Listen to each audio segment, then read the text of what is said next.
Baik, bismillahirrahmanirrahim. Assalamualaikum warahmatullahi wabarakatuh.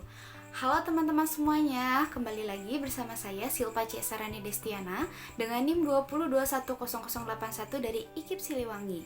Kali ini saya akan menjelaskan mengenai salah satu teks yang sering kita baca.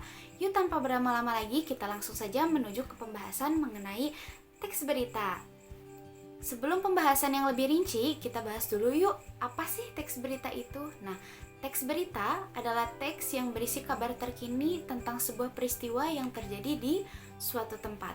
Oke, untuk kesempatan kali ini, Silpa akan menyampaikan 4 pembahasan dalam materi teks berita ini. Yang pertama, ada unsur teks berita. Yang kedua, ada struktur teks berita. Yang ketiga, unsur kebahasan teks berita. Dan yang terakhir adalah langkah-langkah menulis teks berita. Baik, kita beralih ke pembahasan yang pertama yuk. Yang pertama itu ada unsur dari teks berita. Unsur teks berita itu ada 6, yaitu adik simba atau yang biasa juga kita kenal dengan 5W1H ya. Yang pertama ada what atau apa, adalah pertanyaan mengenai apa yang sedang terjadi. Fokus utama pertanyaan ini adalah tentang sebuah peristiwa.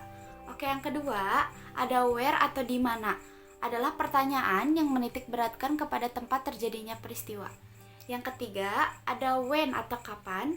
Kejadiannya adalah membahas unsur waktu. Bisa ditulis misalkan seperti ini atau juga seperti ini. Yang keempat, ada who atau siapa, adalah membahas sosok yang terlibat dalam peristiwa. Sosok ini bisa berupa pelaku, korban, peran utama, peran pengganti, figuran, orang, lembaga, organisasi, dan lain sebagainya.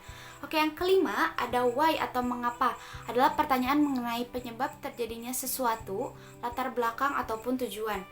Yang keenam, ada how atau bagaimana, yaitu pembahasan proses kejadiannya. Nah, proses kejadian yang ini bisa berupa apa saja acaranya, siapa saja pembicaranya, ada polisi atau tidak, rusuh atau tidak, damai-damai saja, diguyur hujan, pemateri menyampaikan apa saja, dan lain sebagainya. Oke, pembahasan yang kedua ada dari struktur teks berita. Yang pertama, ada judul teks berita, menggambarkan isi pokok berita yang menarik perhatian pembaca. Yang kedua, ada teras berita atau kepala berita, berisi pokok peristiwa yang akan diberitakan. Dalam teras berita biasanya bisa menjawab unsur berita apa, di mana, kapan, dan siapa. Lalu yang ketiga, ada isi berita atau badan berita. Bagian isi berita merupakan bagian uraian berita. Dalam bagian ini, penulis menerangkan peristiwa yang ia beritakan. Di dalam isi berita ini juga biasanya bisa menjawab unsur berita mengapa dan juga bagaimana. Oke, yang keempat atau yang terakhir ada ekor berita. Bagian terakhir yang mencantumkan informasi tambahan. Sifatnya opsional karena tidak terlalu berpengaruh terhadap pokok berita. Oke, pembahasan yang ketiga kita akan membahas mengenai unsur kebahasaan teks berita. Yang pertama ada kalimat tunggal, yaitu kalimat yang hanya memiliki satu klausa. Yang kedua ada kalimat majemuk, kalimat yang memiliki 2 klausa atau lebih. Yang ketiga ada konjungsi kronologis. Dalam konjungsi kronologis ini terdapat kata kemudian, lalu, setelah itu, pada akhirnya.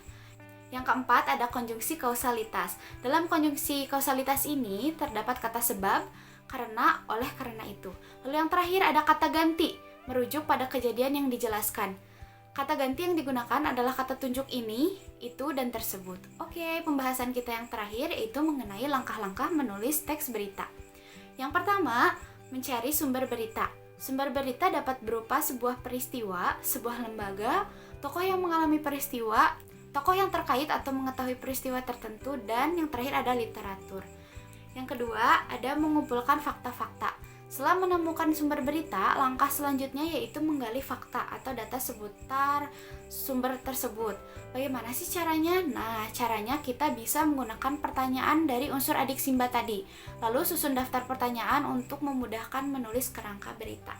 Yang ketiga, ada menulis rancangan berita. Dari pertanyaan yang mengandung unsur adik simba tadi, pada bagian ini jawaban dari pertanyaan-pertanyaan tersebut disusun menjadi sebuah berita.